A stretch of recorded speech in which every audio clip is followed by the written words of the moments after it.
Hello everyone, आज हम निर्धनता एक चुनौती सामाजिक विज्ञान अर्थशास्त्र की वर्कशीट करेंगे।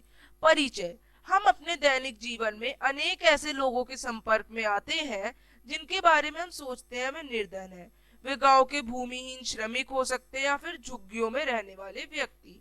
वे निर्माण स्थल में दैनिक वेतन वाले लोग भी हो सकते हैं और ढाबों में काम करने वाले श्रमिक लोग भी हो सकते हैं।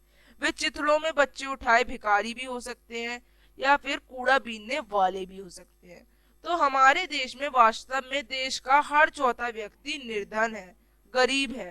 निर्धनता के अनेक आयाम हो सकते हैं जो ये दर्शाते हैं कि निर्धनता का अर्थ भूखमरी और आश्रय का ना होना है। यदि एक ऐसी स्थिति आए जब माता पिता अपने बच्चे को विद्यालय नहीं भेज पाते, कोई बीमारी का इलाज नहीं करवा पाते, स्वच्छ जल या सफाई सुविधाएं नहीं दे पाते, तो ये सभी व्यक्ति निर्धन कहलाते हैं। तो आइए अब क्वेश्चंस करते हैं। सामाजिक वैज्ञानिक की दृष्टि से निर्धनता।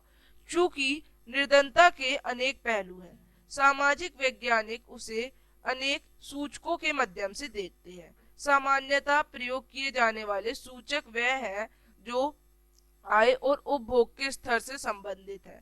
लेकिन जब निर्धनता को निरक्षरता स्तर, कुपोषण के कारण, रोग प्रतिरोध क्षमता की कमी, स्वास्थ्य सेवा की कमी, ये सब होने लगे तो निर्धन कहलाए जाते हैं व्यक्ति।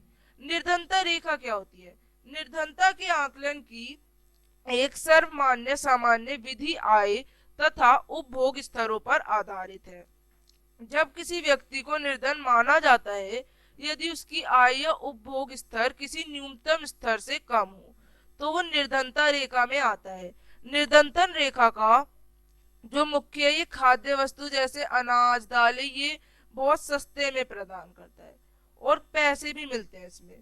तो जब हम कोई चीज खाते हैं तो उसे कैलोरी में नापते हैं, तो निर्धनता रेखा को भी बताने के लिए कैलोरी की आवश्यकता होती है।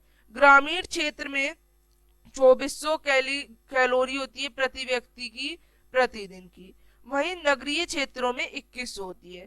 अब ग्रामीण में 2400 क्यों है, ज्यादा क्यों है हमारे नगर के यानी शहरी क्षेत्रों से? तो ऐसा इसलिए क्योंकि वहां पे लोग मेहनत का काम करते हैं, इसीलिए उन्हें ज्यादा कैलोरी जरूरत है। निर्धनता से आप क्या समझते हैं?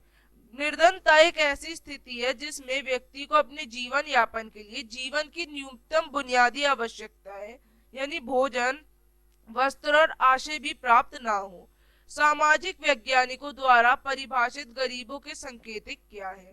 प्रचलित कारक जैसे निरक्षरता स्तर, कुपोषण के कारण सामान्य प्रतिरोध की कमी, स्वास्थ्य देखभाल तक पहुंच की कमी, नौकरी के अवसरों की कमी, सुरक्षित पेयजल तक पहुंच की कमी, ये सभी कमियां जो है होती हैं।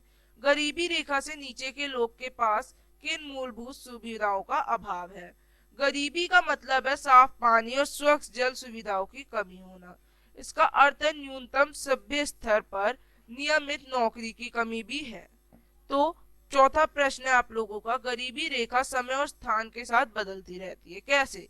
एक व्यक्ति को गरीब माना जाता है यदि उसकी आय या खपत का स्तर बुनियादी जरूरतों को पूरा करने के स्तर में ना हो। बुनियादी जरूरतों को पूरा करने के लिए जो आवश्यकताएं हैं वह अलग अलग समय पर अलग अलग देशों में अलग अलग होती हैं। इसीलिए गरीबी रेखा समय और स्थान के साथ भिन्न होती है। अब ग्रामीण क्षेत्र के लोगों को कैलोरी की ज्यादा आवश्यकता क्यों है? तो वो इसीलिए क्योंकि वो अत्यधिक शारीरिक गतिविधि करते हैं। तो आप इस तरह से वर्कशीट करेंगे। अब हम मिलेंगे आगे की वर्कशीट्स के संग, तब तक के लिए बाय एवरीवन। चैनल को लाइक, सब्सक्राइब एंड शेयर।